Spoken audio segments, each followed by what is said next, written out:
ओम नमः शिवाय। आपके अपने YouTube चैनल जय मां कंजक में आपका बहुत बहुत स्वागत है।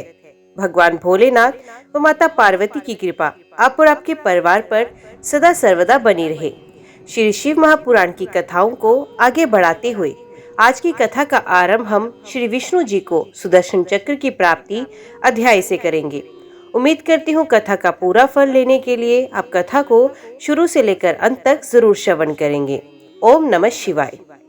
व्यास जी बोले, सूत जी के वचन सुनकर सभी ऋषिगणों ने उनकी बहुत प्रशंसा की।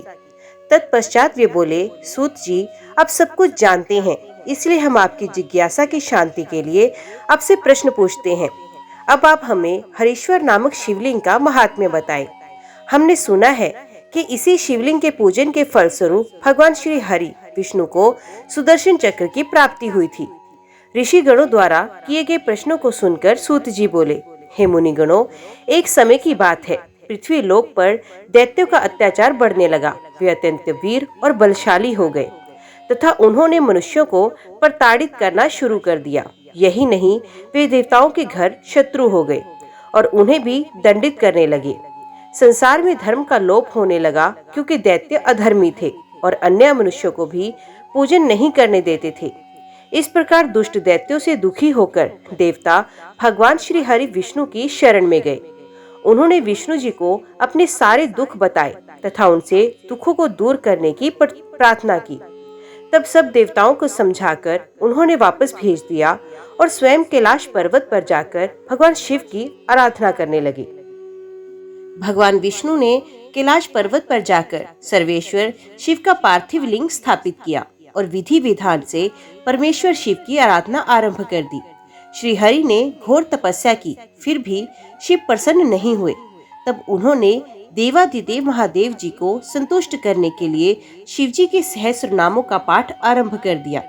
श्री हरि शिव जी का एक नाम लेते और एक कमल का पुष्प उन्हें अर्पित करते। इस प्रकार उन्हें शिव सहस्र नाम का पाठ करते हुए बहुत समय व्यतीत हो गया। तब एक दिन शिव जी ने भगवान विष्णु की तपस्या की परीक्षा लेने का निश्चय किया। विष्णु भगवान प्रतिदिन 1000 कमलों के फूलों से उनका पूजन करते थे। शिव जी ने एक फूल छिपा लिया। जब पूजा करते हुए एक फूल कम पड़ा तो विष्णु जी को बहुत आश्चर्य हुआ और वे इधर उधर फूल को ढूंढने लगे। जब फूल कहीं पर नहीं मिला तो उन्होंने पूजन को पूर्ण करने के लिए अपने कमल के समान नेत्र को निकालकर त्रिलोकीनाथ शिव जी को अर्पण कर दिया। श्री हरि विष्णु की ऐसी उत्तम भक्ति भावना देखकर शिव जी ने उन्हें साक्षात दर्शन दिए। शिव जी को इस प्रकार अपने सामने पाकर विष्णु जी उनकी स्तुति करने लगे। तब शिव जी बोले, हे विष्णु, तुम्हारी उत्तम भक्ति से मैं बहुत प्रसन्न हूँ। मांगो, क्या वर मांगना चाहते हो? शिव जी के वचनों को सुनकर विष्णु जी बोले, हे देवादिदेव भगवान शिव, आप तो अंतर्यामी हैं, सब कुछ जानते हैं। आप अपने भक्तों को अभीष्ट फल प्रदान करने वाले हैं। प्रभु, इस समय दैत्यों ने पूरे संसार में घोर उपद्रव किया हुआ है। सारे मनुष्य एवं देवता भय से पीड़ित हैं। भगवान, मेरे अस्त्र शस्त्रों से दैत्यों पर काबू नहीं पाया जा सकता, इसलिए मैं आपकी शरण में आया हूँ। शिव जी ने जब विष्णु जी के ऐसे वचन सुने तब उन्हें सुदर्शन चक्र प्रदान किया, जिससे विष्णु जी ने सभी राक्षसों का नाश कर दिया। इस प्रकार सब सुखी हो गए। हे मुनिगणों, श्री हरि विष्णु ने भगवान शिव को प्रसन्न करने हेतु उनके सहस्र नामों का पाठ आरंभ किया। वे एक नाम का जाप करते और एक कमल पुष्प शिव जी को अर्पित करते। इस प्रकार वे प्रतिदिन सहस्र कमल पुष्प अपने आराध्य शिव को अर्पित करते थे। एक दिन शिव जी की लीलावश एक कमल का पुष्प कम कर पड़ गया। तब अपने व्रत को पूरा करने हेतु श्री हरि ने अपना एक नेत्र कमल के स्थान पर शिव जी को अर्पित किया, जिससे प्रसन्न होकर कल्याणकारी शिव ने उन्हें सुदर्शन चक्र प्रदान किया। भगवान शिव बोले, हे श्री हरि, आपने मेरे स्वरूप का स्मरण करते हुए शिव सहस्र नाम का पाठ किया, इसलिए आपके सभी मनोरथों की सिद्धि होगी। मेरे द्वारा दिया गया ये सुदर्शन चक्र तुम्हें सदैव भय मुक्त करता रहेगा। जो भी मनुष्य प्रातःकाल शुद्ध हृदय एवं भक्ति भावना से प्रतिदिन मेरे सहस्र नामों का पाठ करेगा, उसे सभी सिद्धियां प्राप्त हो जाएंगी। उसे किसी प्रकार का दुख या भय नहीं होगा। इस महास्तोत्र का 100 बार पाठ करने से अवश्य कल्याण होता है। सभी प्रकार के रोग नष्ट हो जाते हैं तथा अभीष्ट फल की प्राप्ति होती है। इस प्रकार इस सहस्त्र नाम स्तोत्र का पाठ करने से मनुष्यों को सभी प्रकार के सुखों की प्राप्ति होती है तथा उसकी सभी मनोकामनाएं अवश्य पूर्ण होती हैं। साथ ही वे जीवन मरण के झंझटों से छूटकर मोक्ष को प्राप्त करता है। भगवान शिव के इन उत्तम वचनों को सुनकर श्री हरि बहुत प्रसन्न हुए और बोले, हे देवादिदेव महादेव जी, मैं आपका दास हूँ और आपकी शरण में हूँ। मैं सदा आपकी भक्ति में लगा रहूंगा। अब मुझ पर सदैव इसी प्रकार अपनी कृपा दृष्टि बनाए रखें। तब शिव बोले, हे विष्णु, मैं तुम्हारी अनन्य भक्ति से संतुष्ट हूँ। तुम सभी देवताओं में श्रेष्ठ एवं स्तुति के योग्य होगे। तुम इस जगत में विशंबर नाम से विख्यात होंगे। ये कहकर शिव जी वहाँ से अंतर ध्यान हो गए। भगवान श्री विष्णु भी वरदान से प्रसन्न होकर अपने आराध्य शिव जी का धन्यवाद करते हुए वैकुंठ लोक को चले गए। फिर वे प्रतिदिन शिव जी के सहस्र नाम स्तोत्र का पाठ करने लगे और अपने भक्तों को भी इसका उपदेश देने लगे। हे मुनिगणों, इस प्रकार मैंने आपको शिव सहस्त्र नाम स्तोत्र का फल बताया। इसे पढ़ने अथवा सुनने से सभी पापों का नाश होता है। हे मुनियों, अब मैं आपको भगवान शिव की उपासना की एक कथा बताता हूँ। ये कथा एक बार ब्रह्मा जी ने देव ऋषि नारद को सुनाई थी। ब्रह्मा जी ने कहा, हे देव ऋषि नारद, एक बार मैंने, विष्णु जी एवं देवी लक्ष्मी ने मिलकर भगवान शिव का पूजन किया, जिसके फलस्वरूप हमारी सभी कामनाएं पूरी हुई। भगवान शिव का पूजन तो दुर्वासा, विश्वामित्र, दधीचि, शक्ति, गौतम, कर्णाद, भार्गव, बृहस्पति, वैशंपायन, पराशर, व्यास, उपमन्यु, याज्ञवल्क्य, जैमिनी, गर्ज आदि अनेक महामुनि सदा किया करते हैं। यही नहीं, शौनक, अतिथि एवं देवराज इंद्र, वसु, साध्य, गंधर्व, किन्नर आदि देवता ही नहीं, हिरण्यकश्यपु, हिरण्याक्ष, बाणासुर, वृषभानु आदि महादानव भी त्रिलोकीनाथ भगवान शिव की भक्ति में मगन रहते हैं। वासुकी, शेष, तक्षक, गरुड़ आदि पक्षी गण भी शिव जी के परम भक्त हैं और उनका पूजन करते हैं। सूर्य, चंद्र, स्वयंभू राजा, मनु, उत्तानपाद, ध्रुव, ऋषभ, भरत आदि अनेक गणमान्य कीर्ति प्राप्त महाराज और सम्राट भी शिव जी के परम भक्त हुए हैं। राजा दलीप, रघुनितज्ञ, गुरु वशिष्ठ की आज्ञा से अयोध्या के सूर्यवंशी राजा दशरथ ने अपनी रानियों के साथ भगवान शिव जी का पूजन किया था। तब सर्वेश्वर शिव ने अपनी कृपा दृष्टि उन पर कर अपना आशीर्वाद प्रदान किया। शिव जी के पूजन के फल स्वरूप ही राजा दशरथ की बड़ी रानी कौशल्या के गर्भ से श्री विष्णु के अवतार श्री राम, सुमित्रा ने शेष अवतार लक्ष्मण और शत्रुघ्न एवं कैकेयी के गर्भ से भरत ने जन्म लिया। श्री राम भगवान शिव के परम भक्त थे और गले में रुद्राक्ष की माला धारण करते थे। महर्षि वशिष्ठ ने अपनी तपस्या के बल से सुद्युमन को पुत्र प्राप्त होने का वरदान दिया। एक दिन सुद्युमन घूमते घूमते उस वन में पहुंच गए, जहां पहुंचकर प्रत्येक पुरुष स्त्री हो जाता था। ऐसा भगवान शिव के पार्वती जी को दिए गए वरदान के कारण होता था। उस वन में पहुंचकर सुद्युमन भी स्त्री बन गए। स्त्री भाव को प्राप्त हो जाने के कारण वे बहुत दुखी थे। तब उन्होंने भक्ति भाव से भगवान शिव की आराधना की। उन्होंने शिव जी का पार्थिव लिंग स्थापित किया और उसका पूजन करके आराधना आरंभ कर दी। शिव जी ने प्रसन्न होकर उनके दुख को दूर किया। शिव जी की कृपा से सुद्युमन एक महापुरुष और एक महा स्त्री बन जाते। कुछ समय पश्चात उन्होंने वन में जाकर शिव जी की घोर तपस्या की। तब भगवान शिव की कृपा से उन्हें शिव भक्ति द्वारा मोक्ष की प्राप्ति हुई। इसी प्रकार विष्णु जी के अवतार श्री कृष्ण ने त्रिलोकीनाथ भगवान शिव के बद्रीगिरी नामक पर्वत पर 7 महीने तक अखंड तपस्या कर उन्हें प्रसन्न किया था। देवाधिदेव महादेव जी ने उन पर अपनी कृपा की, जिसके फल स्वरूप श्री कृष्ण ने पूरे ब्रह्मांड को अपने वश में किया। यही नहीं, उन्होंने अनेक राक्षसों एवं दैत्यों का संहार भी किया।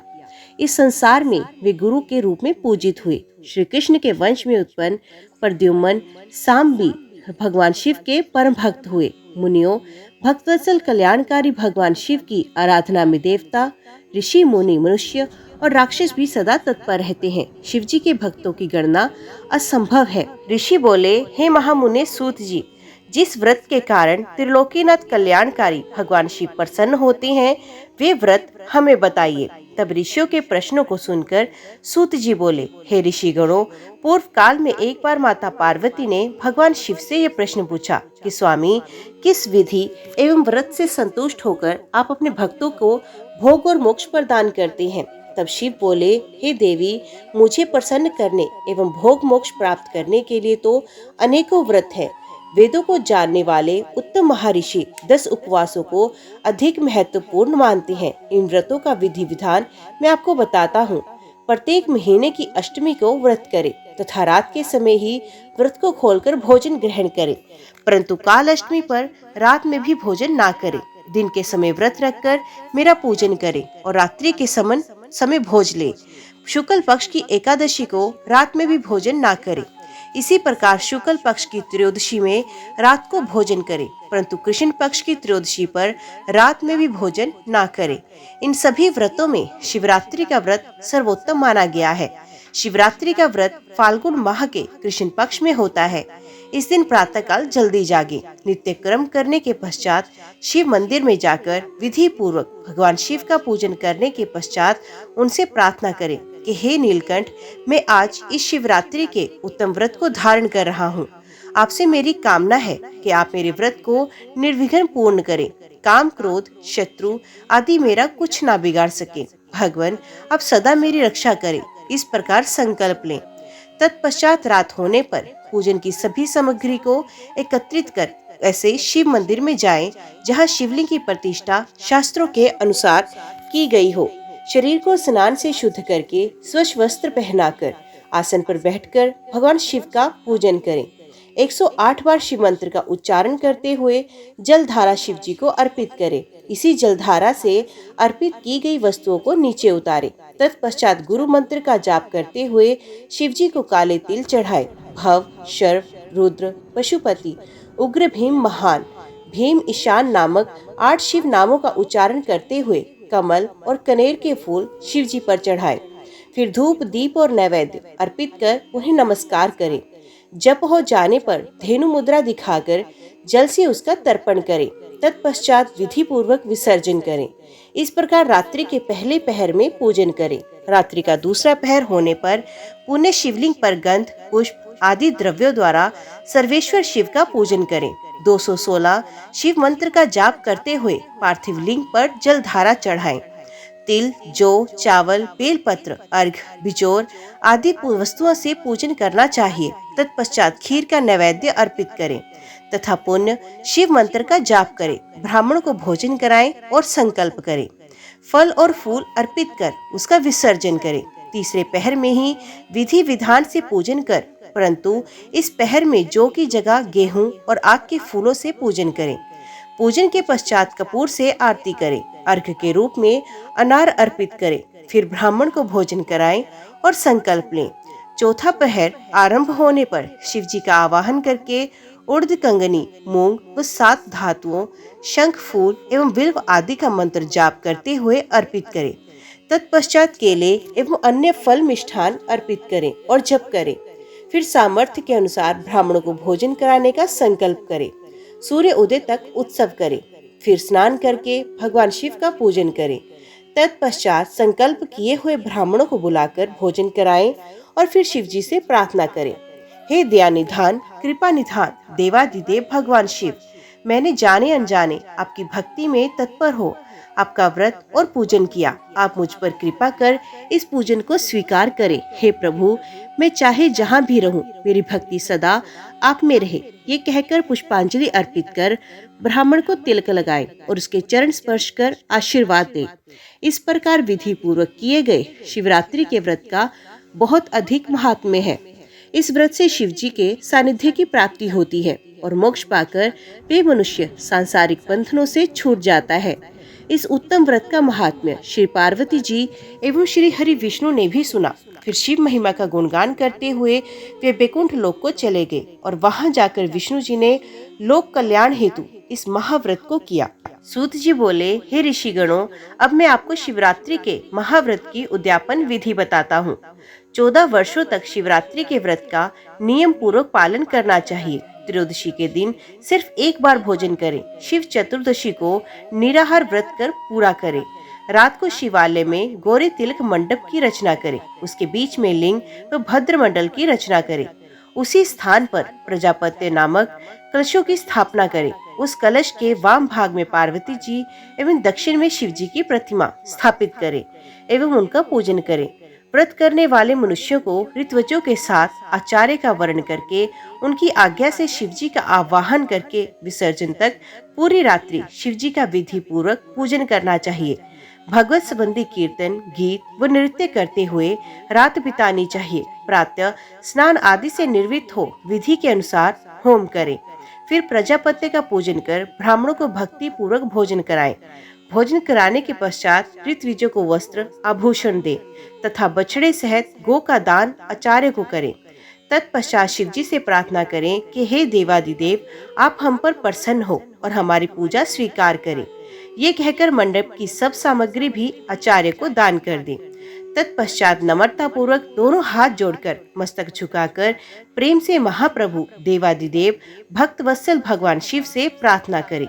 हे देवादिदेव, महादेव देवेश्वर, शरणागत वत्सल, शिवरात्रि के इस महाव्रत से संतुष्ट होकर आप मुझ पर कृपा करें। प्रभु, मैंने भक्ति पूर्वक विधि अनुसार इस शुभ व्रत का पूर्ण किया है। फिर भी यदि कोई कहीं त्रुटि रह गई हो या कुछ कमी रह गई हो तो उसे क्षमा करें और मुझ पर अपनी कृपा दृष्टि करें। मैंने जाने अनजाने में जो भी जब पूजन किया उसे सफल कर स्वीकार करें। इस तरह शिवजी से प्रार्थना कर उन्हें नमस्कार करें। जो मनुष्य इस विधि के अनुसार इस शुभ व्रत को पूर्ण करता है उसका व्रत अवश्य ही सफल होता है। इस व्रत के प्रभाव से उस मनुष्य को मनोवांछित सिद्धि प्राप्त होती है। सूत जी बोले, हे ऋषियों, प्राचीन काल में गुरु ध्रुव नामक भील अपने परिवार के साथ जंगल में रहता था। उसका कार्य पशुओं का वध करना था। इसी तरह से वे अपने परिवार का लालन पालन करता था। एक दिन की बात है कि उसके घर में खाने पीने के लिए कुछ भी नहीं था। तब उसके माता पिता एवं अन्य सदस्य भूख से व्याकुल होकर भील से बोले कि हम भूख से मर रहे हैं, कुछ खाने का प्रबंध करो। ये सुनकर उस भील ने अपना धनुष बाण लिया और शिकार की तलाश में चला गया। संयोगवश ये शिवरात्रि का ही पावन दिन था। शिकारी दर दर भटकता रहा परंतु उसे कुछ न मिला। धीरे धीरे रात घिर आई परंतु उसने खाली हाथ घर ना लौटने का निश्चय कर लिया था। इसलिए वे तालाब के किनारे बैठ गया, जो कि पशु जल पीने यहाँ आएगा उसी का शिकार मैं कर लूंगा। ऐसा विचार कर वे बेल के पेड़ पर बैठ गया। रात घिर आई थी, तभी वहाँ एक हिरनी जल पीने के लिए आई। उसे देखकर भील ने अपने धनुष पर बाण चढ़ाया। उसी समय ओस में भीगे कुछ बेल के पत्ते वहाँ स्थित शिवजी के ज्योतिर्लिंग पर गिर गए, जिससे भील द्वारा प्रथम पहर की पूजा पूरी हो गई और भील के पापों का नाश हो गया। उधर भील के धनुष की टंकार से हिरनी सब कुछ जान गई। वे उस भील से प्रार्थना करने लगी, हे भील, आप मेरा वध करना चाहते हैं, मुझे मारकर अपनी भूख मिटाना चाहते हैं। यदि ऐसा करने से आपका दुख दूर होता है तो मैं मरने के लिए तैयार हूँ, परंतु आप थोड़ी देर रुक जाएं। मेरे बच्चे अकेले हैं, मैं उन्हें अपनी बहन के पास छोड़ आती हूँ। तब भील को विश्वास दिलाकर वे हिरनी वहाँ से चली गई और भील उसके इंतजार में जागता रहा, इसलिए उसे जागरण का फल भी मिल गया। कुछ देर पश्चात उस हिरनी की बहन उसे ढूंढते हुए वहाँ पहुंची। उसे मारने के लिए जब भील ने अपने हाथ में धनुष लिया तो पुण्य बेल पत्र वो उस शिवलिंग पर चढ़ गए। इस प्रकार दूसरे पहर का पूजन भी पूरा हो गया। परंतु उस हिरनी ने भी भील से प्रार्थना की कि पहले मैं अपने बच्चों को देख आऊं, तब तुम मुझे मारना। भील की आज्ञा दे देने पर वे हिरनी भी पानी पीकर वहां से चली गई और भील हिरनी का इंतजार करने लगा। इस प्रकार जागरण करते हुए रात का दूसरा पहर भी बीत गया। जैसे ही रात्रि का तीसरा पहर आरंभ हुआ, एक मोटा हिरण पानी पीने हेतु उस तालाब पर आया। उसे देखकर भील ने जैसे ही अपने धनुष पर बाण चढ़ाया, वे हिरण डर गया। उसी समय ओस रूपी जल एवं बेलपत्र पुण्य शिवलिंग पर जा गिरे, जिससे तीसरे पहर का पूजन संपन्न हुआ। वे हिरण भी शीघ्र लौटने का वादा करके अपने बच्चों को समझाने के लिए चला गया और भील उसके इंतजार में जागता रहा। उधरी दूसरी ओर वे तीनों घर पर एकत्रित हुए और उन्होंने सारी बातें एक दूसरे को बताई। जब तीनों को यह ज्ञात हुआ कि तीनों ने ही भील राज से वादा किया है, तब वे अपने बच्चों को ठीक से रहने की आज्ञा देकर वहां से तालाब की ओर चले गए। बच्चों ने भी सोचा कि हम अपने माता पिता के बिना कैसे रहेंगे, इसलिए वे भी उनके पीछे पीछे चल पड़े। इस प्रकार हिरण, दो हिरनियां एवं उनके बच्चे एक साथ भील राज के पास पहुंचे। इतने सारे शिकारों को एक साथ देखकर भील राज बहुत प्रसन्न हुआ। जैसे ही उसने उन्हें मारने के लिए धनुष निकाला, एक बार फिर ओस रूपी जल एवं बेलपत्र वहां स्थित शिव ज्योतिर्लिंग पर चढ़ गए। इस प्रकार अनजाने में ही उसके चौथे पहर की पूजा भी पूरी हुई, जिसके फलस्वरूप उसके सभी पाप कर्म नष्ट हो गए और उसे ज्ञान की प्राप्ति हुई। उसने अपने मन में विचार किया कि मुझसे श्रेष्ठ तो पशु हैं जो परोपकार के लिए अपने प्राण न्यौछावर करना चाहते हैं, और मैं मनुष्य होकर भी हत्या आदि बुरे कार्यों में संलग्न हूँ। ऐसा विचार कर भील बोला, हे मृग्यो, तुम धन्य हो, तुम्हारा जीवन सफल है। तुम जाओ और प्रसन्नता पूर्वक निवास करो, मैं तुम्हें नहीं मारूंगा। भील के इतना कहते ही भगवान शिव ज्योतिर्लिंग से प्रकट हुए। एकाएक इस प्रकार अपने सामने साक्षात देवादिदेव महादेव जी को पाकर उस भील की आंखों में अश्रुधारा बहने लगी और उसने प्रभु के चरण पकड़ लिए। तब शिवजी ने प्रसन्न होकर कहा, हे व्याघ्रे, तुम्हारे पूजन से मैं बहुत प्रसन्न हूँ। तुम ऋग्वेदपुर जाकर आनंद पूर्वक निवास करो। प्रभु रामचंद्र तुम्हारे घर पधारेंगे और तुमसे तुम्हारी मित्रता हो जाएगी। अंत में सुखों को भोगकर तुम्हें मोक्ष की प्राप्ति होगी। ये कहकर शिवजी वहां से अंतर ध्यान हो गए। हे ऋषियों, इस प्रकार एक पापी व्याध से अनजाने में हुई शिव चतुर्दशी व्रत से उसे भोग और मोक्ष की प्राप्ति हुई। ओम नमः शिवाय। आज की वीडियो में इतना ही। उम्मीद करती हूँ वीडियो आपको पसंद आई होगी। वीडियो पसंद आई हो तो वीडियो को लाइक और चैनल को सब्सक्राइब जरूर कीजिएगा। ओम नमः शिवाय लिखकर कमेंट बॉक्स में अपनी हाजिरी और अपने सुझाव देना ना भूलेगा। तो मिलते हैं अगले अध्याय के साथ। तब तक के लिए देखते व सुनते रहिए। जय मां कंजक, जय माता दी।